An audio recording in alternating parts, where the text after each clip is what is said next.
शेजारच्या काकूला बघितले दुसऱ्या व्यक्तीबरोबर.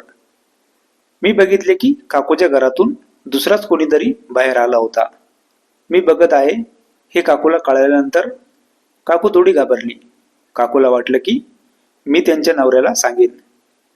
तो व्यक्ती गेल्यावर काकूने मला तिच्या घरी बोलावले आणि ती मला म्हणाली, तू सांगू नको की इथं कोण आलं होतं म्हणून. तुझी केव्हा पण मी मदत करेन.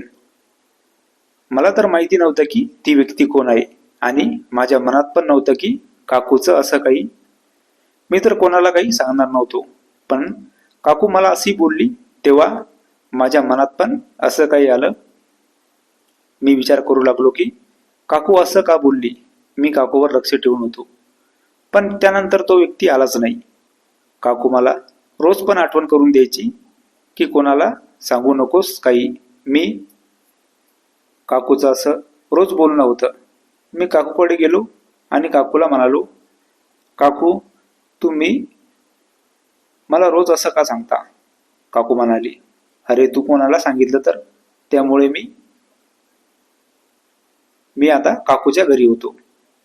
काकूने मी कोणाला सांगू नाही म्हणून मला तिथेच त्यांनी मी काकू सोबत. काकू मला घरी बोलवायची आणि नंतर काकूला मी म्हणालो, आता तर कोणालाही काही सांगणार नाही. मी फक्त जे आहे ते असंच